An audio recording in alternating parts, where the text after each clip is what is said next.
a little bit of a discussion for last, but this is a follow-up on a news story that we talked about where the city of Chicago was suing Hyundai and Kia over the thefts. And I did not know at that point in time that there was multiple there was multiple lawsuits against Hyundai and Kia about this. There's actually a class action lawsuit, and essentially they threw it out. They said, no, we're not going to do a class action lawsuit because now normally you would think that that's a good thing for Hyundai and Kia. What I learned is that Hyundai and Kia were the ones that were trying to propose the settlement because they're trying to mitigate their losses.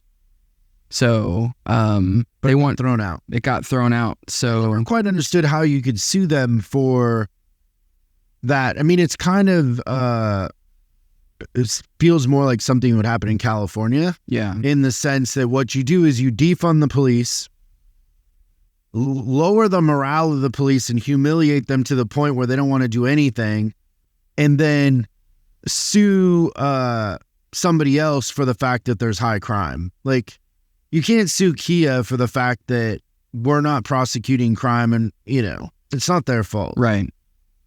Yeah, so I thought it was interesting, and the thing, this is remember you were talking about they were giving people the club?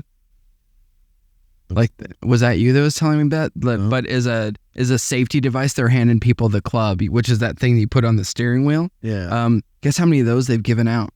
How many? 192,000. Oh my gosh. That's a lot of clubs. But essentially, so the judge says, $200 million, it's not going to be enough. Go back to the drawing board. And they're going to have to come up with a new dollar amount because it's not enough money. And I don't know if Hyundai and Kia are made of money, but like the amount of money that they're spending now on the theft thing and the amount of money they spend on the engine replacements, I don't understand how the company's in business. And then they win J.D. Power awards of quality, which I think is really interesting, super interesting. Okay. This was one of the things I thought was also really funny because I remember we did there was a YouTube short that came out that was talking about, that you and I were talking about prices going down in the industry, and somebody put prices going down, fat chance. This is in Yahoo Finance. If you've ever heard of Yahoo before, new car market, prices are about to plummet due to oversupply. Oops. It's gonna hurt as he used cars the most. Yeah. This is kind of a quick one. Tesla is opening up a diner in LA. So like a charging diner. Oh yeah. It was really the waitresses are going to have roller skates. They have a drive-in, which they're going to play like 20-minute movie clips or something. Yeah. It makes a ton of sense. It's super smart. And kind of right by where I live. Yep.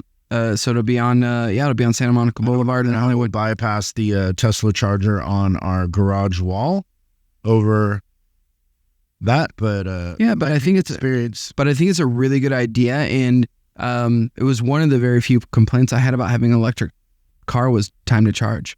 So what if they made it kind of fun and interactive? I thought that was a really, really good idea.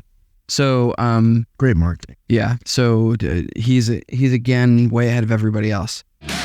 Thanks so much for watching this clip of Service Driving Revolution. We're uploading new stuff every day, so make sure you subscribe and click the bell icon so you don't miss out. If you have a question you'd like us to answer on the show, call 8333-ASK-SDR and we'll answer your question on the show. That's 8333-ASK-SDR. For special deals on our books and training, head over to offers.chriscollinsinc.com. Now that's offers.chriscollinsinc.com. I'm Chris Collins, and I'll see you in the next video.